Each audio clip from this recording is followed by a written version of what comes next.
reinvented herself from a radio and television producer host in Suriname, South America, to an academic entrepreneur in California. She currently serves as Dean and Professor of Management at Woodbury University's School of Business. Joan has authored, co-authored, co-edited 31 books so far, all of which aimed at enhancing readers' awareness and improving the quality of their lives, and many with global renowned academic publishers such as Springer, Palgrave, Macmillan, and Routledge, as well as with smaller reputable publishers. Her most recent single-authored book is Lead with Heart in Mind. So go ahead and take it away, Dr. Marques.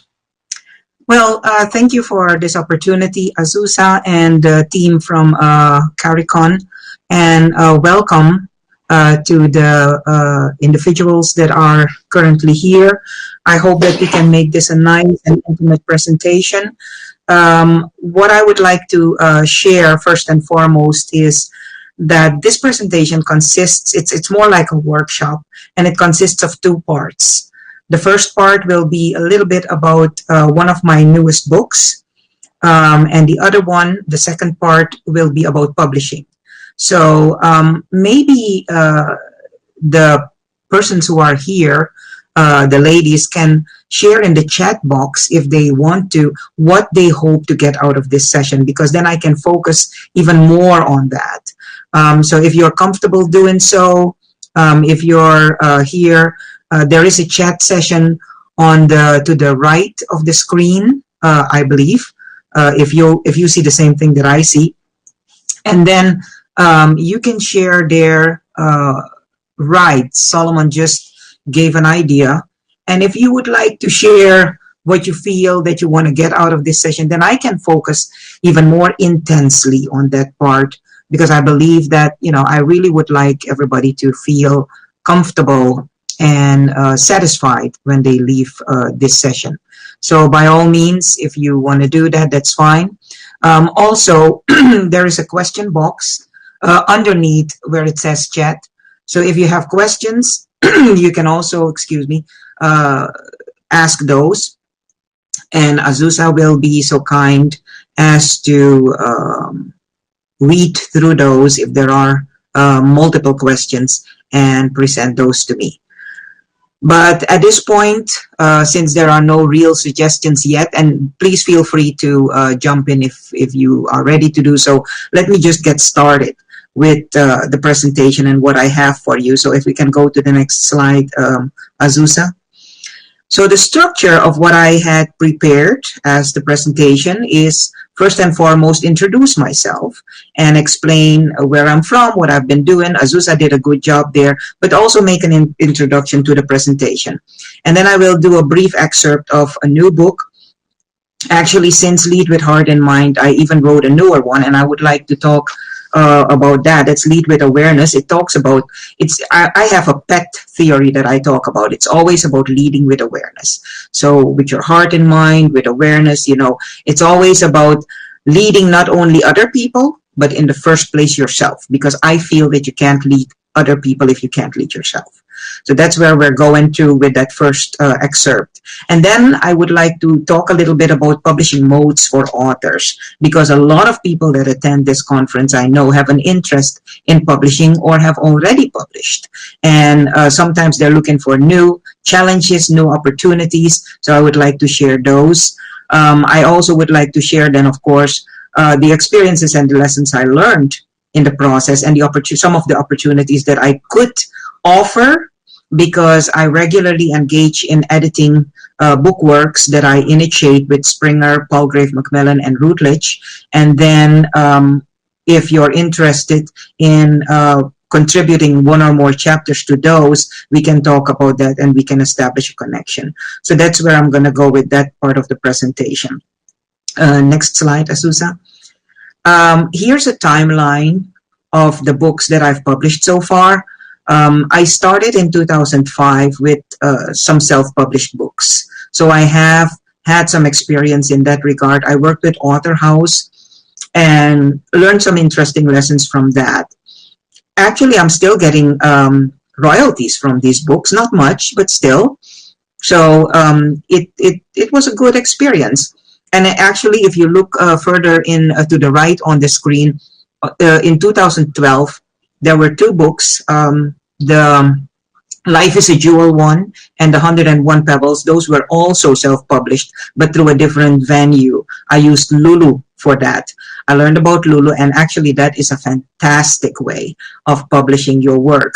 So whenever I have this dream project that I would like to do, and I don't want to take the time to wait forever and ever and ever to find a publisher, a traditional publisher, then I do these things. Since that experience, I've learned that there are many, many more self-publishing venues. We all probably know now about Amazon.com. I recently had a colleague of mine published through Amazon.com, and her work is doing really well. So it's self-publishing, they call it, but you still have good exposure there. But for the rest, a lot of these books have different stories behind them. Some of them were published in India, believe it or not. The ones from 2008 come from a collaboration I had with an Indian university. And I published one of the two books consists of odos. I don't know if any of you know what odos are. Odos are basically sayings from my home country.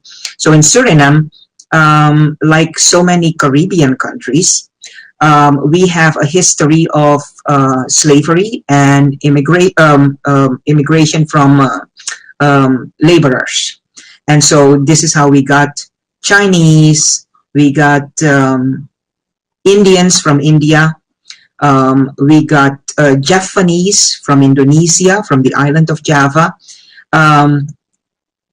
I think those were the main groups that came around the turn of the previous century.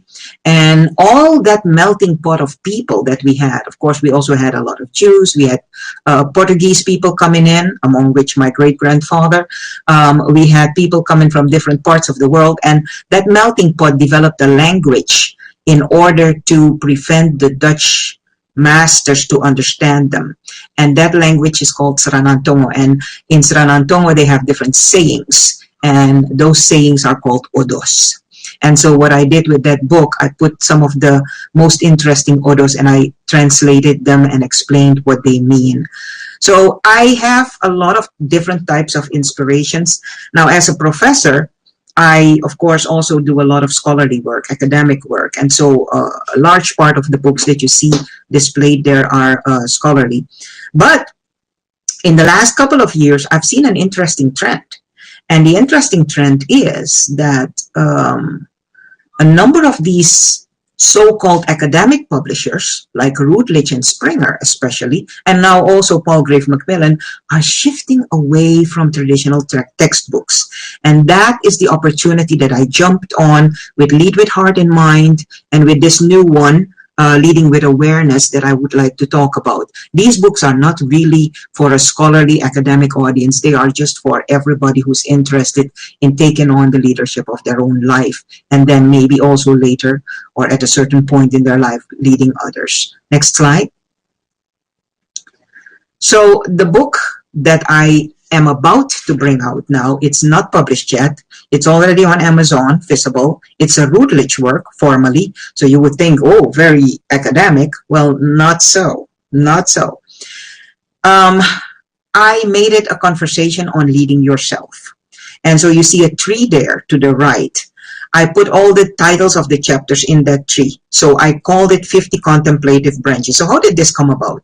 I annually go to the Academy of Management. And then the Academy of Management is where 10,000 or more management educators gather every year in August at a certain place. Most of the time it's in America. I can't recall that there was ever an Academy of Management conference outside of America. But you get people from all parts of the world coming. And the last live one that we had was in 2019. So what scholars do then, what academics do then, they meet with their publishers that they already have a connection with. And I met with Routledge, among others.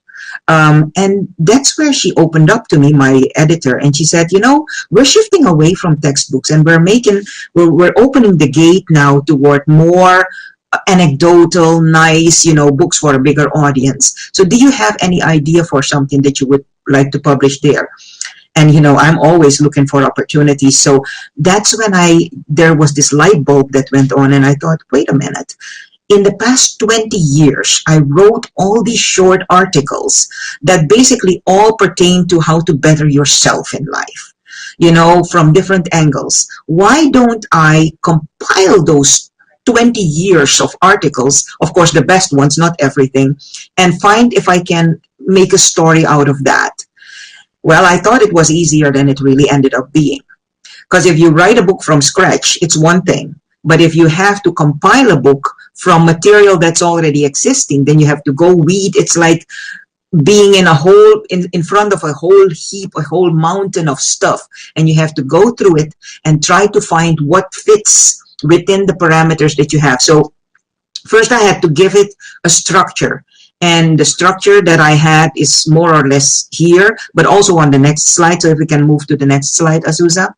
The structure that I used for this book in greater lines is I had a prelude where I tell people what's going to be in the book. And then I divided it in, self-inspection. What's my purpose? What's the foundational problem that we're all dealing with? How can we solve that problem?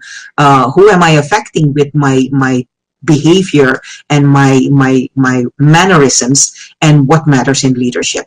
So along those lines, I clustered all the articles that I selected over the years. And I'll tell you, at a certain point, and you'll probably, if you're an author or an aspiring author, you will probably also encounter that sometimes you lose inspiration.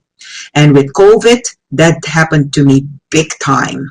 I had to ask for a couple of postponements, which is not really my way of doing things. I'm usually pretty strict, but this time with COVID, and all the challenges that came upon us, not only in my work as a professor, but also with life in general, I kind of lost inspiration.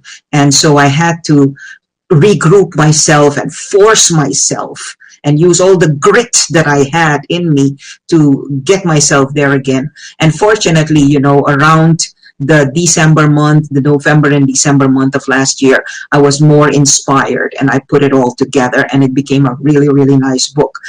Now, another thing that I found that you can do in your own books is you can put your poetry in there. I like to write poetry too. And so I know that sometimes it's hard to find an outlet for poetry because poetry is a different type of publishing. So what I've started doing is in a lot of my works, I infuse some of my poems. And this is how I then also get my poetry out. So here's an example of a poem that I used at the beginning of this book, kind of as an interlude into what is about to happen. I would like to read it to you. It's called The Leader Inside. This path I am treading is paved by the choices I made and will evolve as a result of how through life I wade. While the world outside may influence the tide, my perspectives and actions make my path narrow or wide. I may not be in charge of whatever might emerge, but my attitude guides me in converting drought to surge. The leader of my life I am, without a doubt, grateful for my steps in living good, gentle, yet stout. And all I'm trying to say here is basically I have a large locus of control. Whenever something goes wrong in my life, I take ownership of it because I always feel that everything happens based on the choices I made. Whenever something goes right, I have a tendency to look out the window and thank those who helped me accomplish, the victory that I had at that moment. But whenever something goes wrong, I really first and foremost look at where should I take responsibility of it and how can I make myself better. Next slide. So, by the way, the slides that I chose have something to do with Pirates of the Caribbean, as you can see. So I hope, and then they have a book underneath there. So that's why I chose this format. I hope you like. I lifted something out of the book to share here. I'm not going to go through the whole book, of course, but the next two slides, this one and the next one, are about that. So the foundational problem. This is one of the things that may speak to your imagination. What is it that we have that we should really focus on to get better leaders of our own life, and definitely when we're dealing with other people? And here are some of the things that I picked out of it. It's not everything, but I thought these things are interesting enough to discuss. One of them is lack of understanding. So we all have biases, deep-rooted biases. And sometimes it is unwillingness to understand that we're dealing with. I mean, even if you're not a leader at this point in your workplace or wherever you are interacting with other people, you may have encountered somebody that you weren't getting along with very well. It took me a long time to understand that when you're not getting along with people, it doesn't necessarily have to be that they don't like you. It may be that they see something in you that they don't like. It's not necessarily you, but it may be what you represent.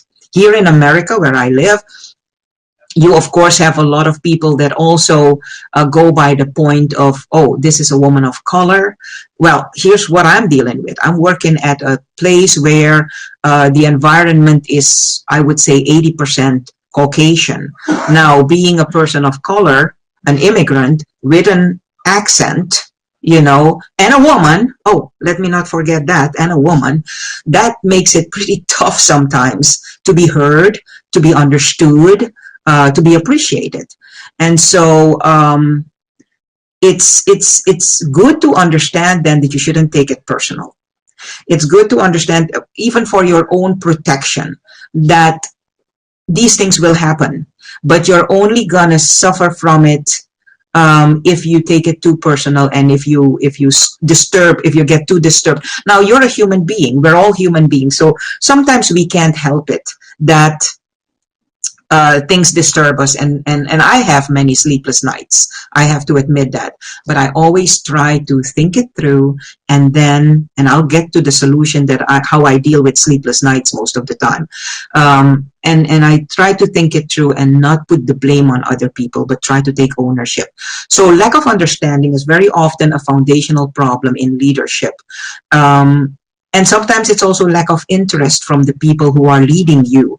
I don't know if you ever heard of in-groups and out-groups, but that's a typical management concept in workplaces. Everybody here in this room may have experienced it. You work somewhere, and either you are part of the in-group, which means the boss listens to you, likes you, takes everything that you say seriously and really follows up on it, or you are part of the out-group. And many of us have found ourselves in both parts, on both ends of the spectrum. I find myself very often being part of the out-group because I come from a different culture, and I have different ideas about things. And I've learned to also just deal with that. When you're part of the out group, you just have to consider that other people may be listened to with more seriousness than you, and that you will have to do other things. You have to have more tact maybe to let your voice be heard. But sometimes it can be painful, but it's part of life too, and it's good to deal with it.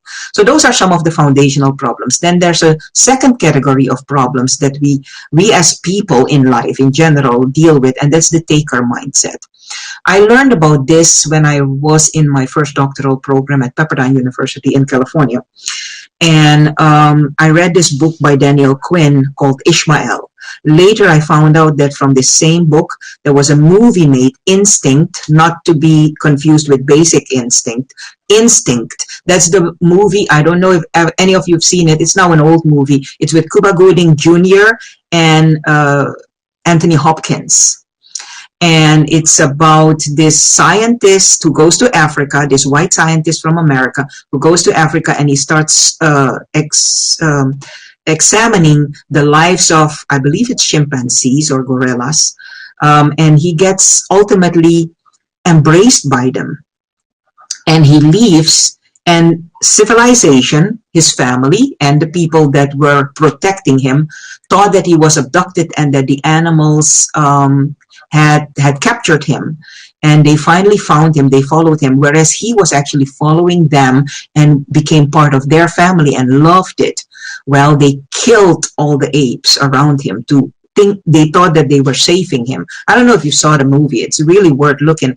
And that man went ballistic because they killed his friends. And he didn't want to have, at that time, anything to do anymore with humanity, not even with his own daughter. So finally, let me not spoil the movie for you. If you haven't seen it, watch it. But this whole thing, getting back to Daniel Quinn's book, Ishmael, talks about the taker mindset that we human beings have. We don't even think about it anymore. We are in it to get, to gather, to store, to save. And we do not consider very often that we are so fixated and focused on that we forget what really makes us happy. So in Daniel Quinn's book, he's talking about takers and leavers. The takers are those of us who are subject to Western civilization and the Western mindset. I need to have 25 rolls of toilet papers in my house, even if I know that I'm not going to use that many, but that's how we are. The leavers are usually more the indigenous people. In my home country, we have the Caribs and the Arawaks and the Waros. Those are the tribes, the tribal people. My grandmother is basically from the Carib tribe. And so that is where you see a different way of living, because these people accept that life is life and that it's insecure and that today we're here and tomorrow we're gone. So they have a nomadic lifestyle sometimes, or even if they're settled down in a village, they do not necessarily have to have abundance all the time. And that's the problem. The takers are, of course, the predators of the leavers in this society. We see it in America too. They have basically pushed the so-called Indians into reservations, and that's where they are. And it's just a sad reality. So it's a hard look that we have to look at our lifestyle. And it's difficult to change, but it's good to understand that it's there and that it affects the decisions and the lifestyle that we have as leaders of our lives and leaders toward others. And the last point that I wanted to bring in this particular context is hurt and aversion. So here's the thing. We have two problems in life. One problem is we get attached to things. And the other problem is we hate things. So either we are attached to something and we want it, and it hurts us if we cannot get it, or we dread something. It can be a job, it can be a boss, it can be maybe our partner that we once liked and now really despise. It can be anything.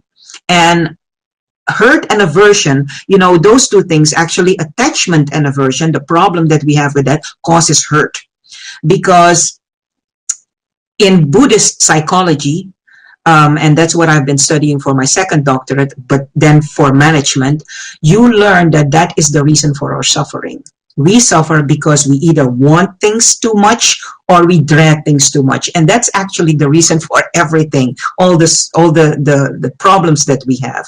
So in leadership, it's all very important to understand that maybe we should temper that a little bit. We should not try to be so fixated and so focused and so stressed on either getting things or wanting to get rid of things, but be a little more even-minded. So we'll get to that point. Next slide, please. So here are some of the solutions that I then, of course, offer, because if you're coming up with problems, you also need to come up with some solutions in your book, isn't it? So a couple of things that I'm coming up with is reflection. I think it's very important to reflect, to think, why am I going through this? What lesson do I have to learn from this? What can I do to make the quality of my life better? Because it's only when you make the quality of your life better that you can make the quality of other people's lives better. So a couple of gifts that I presented in this book as solutions to leading yourself and others better are, one of them is the gift of you. And I come up with a story there of a lady who lost her necklace, or she thought she had. And she called all her friends. She looked for days, maybe hours. she looked for hours, because if she looked for days, then she didn't shower. But let's say that this woman showered every day. So she looked for hours for her necklace, and she couldn't find it. So she called all her friends. She called her colleagues. She called her parents. She called her kids and asked them if they had seen her necklace, if maybe somebody by accident took it with them. And nobody knew, of course. Nobody had seen it. Fortunately, at a certain point, she called one of her best friends, and that woman said, "Have you felt around your neck if that necklace is there?" And she did. And to her embarrassment, the necklace was right there. It was around her neck. That's why I said I hope she showered every day. So then she just lost it for a few hours and not for a few days. Now, the message, the moral of that story is, oftentimes we search outside for the jewel that we already have with us all the time. And it's very important to know that sometimes the answers, actually all the time, the answers are right in us. And we have learned through this Western civilization that we're subject to, that we have to find the answers at the periphery around us, whereas they're right here. If you really turn inward, you will find all the answers that you're struggling with, all the problems that you're struggling with. The second gift that I came up with, or that I presented, was the gift of breathing. I came up with a story here about a man who was very well off, and he had a good life, and he met this woman that he was dating, and they were hit off very well. But he was, very much into materialism and positions and possessions and all the things that we're all striving for. But he also had asthma. And one day when they were about to go to the movies, he got a very bad asthma attack. And it was so bad that they were just walking on the street. She had to stop a cab or somebody who was driving by and beg them to take them to the hospital. But in the car, he actually stopped breathing entirely. And she started doing CPR to keep him alive because she loved that man so much. And she didn't want him to die. And that way, they kept him alive until they got to the hospital. And long story short, it ended up well. But he also got a shift of mind and realized how important our breathing actually is. More important than our possessions, more important than our positions, more important than all the materialistic wealth that we try to generate. Our breath is our most important asset, and we often focus on everything else. Breathing is the difference between being alive and being dead. And it's very important to realize too that there's so much more to breathing than we think. Breathing is a lot of arising and passing, and I believe that there's a slide about that later on, so I'm not going to talk about that yet. And then, of course, the gift of today. Let me quickly talk about that as a refreshing mindset, as a reflective mindset too. Today is a good example of our whole life. It is limited, just like our life. It can end anytime, so why should we waste it? Why not make the best of it? And it's always the right moment to start something new. Today is as good a moment as next year will be. It's actually a better moment because next year you've lost another 365 days. So the gift of today is a blessing, and we should consider that and make it as good as possible. Next slide, please. So here's how this book came about. As I already gave you an idea about that. In 2019, I went to the Academy of Management, where I always meet with the publishers of my books. And this major publisher, in this case, Routledge, said, we need to shift away a little bit, or we want to shift away. We still do textbooks and compilations and all that. But if you would like to write a book more from the heart, we can do so. And I was happy to do that. The year before that, I had done the same thing with Springer. Springer has smaller subdivisions, and they have one subdivision called Copernicus.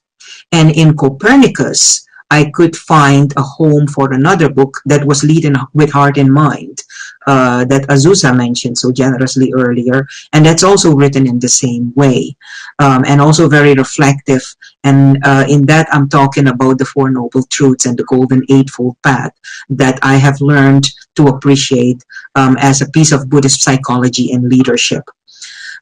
So these general publishers, these big publishers, are shifting toward more reflective and easily digestible reads.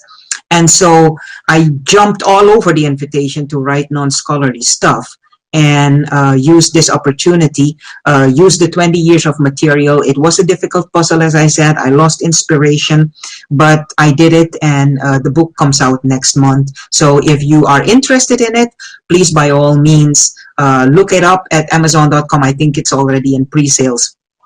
I do want to take 1 minute to share this one statement about breathing, because I see now that the next slides will not bring that. But the one thing that I want to say about breathing for your consideration is this: your breath resembles your entire life.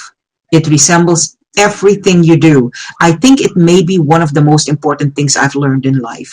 And I learned it in 2008 when I went to India for my second doctorate. I went to a little town called Dharamshala. It is by the Dauladhar, a big mountain, which is associated with the Himalaya, and that's where the Tibetans live. That's where the Dalai Lama lives. And so on the top of the Dauladhar, you have this place where you can do Vipassana meditation. It's a 10-day meditation. For 10 days, you may not speak. For 10 days, you may not. So you have other people there. All you do is meditate about 18 hours a day. And it's a difficult thing to do if you're used to the hustle and bustle and the busy lifestyle of our Western life. But once you have been there and you really thought about things, you really understand the importance of your breathing, and you also understand the busyness that we have and how to deal with it. So you look at things very, very differently. I'll tell you, I had a hard time when I got out of there to hear people again, because I hadn't heard a sound for 10 days. The only thing I heard for 10 days was a cow mooing in the distance. That was the only sound I heard. And birds chirping, some monkeys on the roofs, but that was it. And what I learned there is the importance of your breath, and that your breath coming in and going out, coming in and going out, is the best reminder that you have right with you that your life is like that. Your job is like that. Your friends are like that. Your husband or wife, your children, everything you think you own, everything that is part of you, even your own being is part of that, because everything comes and goes. Everything arises and passes away. So your breath is the best reminder. If you are in a conflict with anybody, breathe and think, this too shall pass. That's what it is. That's what breathing is. This too shall pass. It comes in and it goes out. And why? If that is what happens, and if that resembles our life, it resembles our jobs, it resembles our careers, why take everything too hard, and why not realize that we should sometimes engage in what I call healthy detachment? It is here today and it is gone tomorrow, so why should I attach myself too much to it?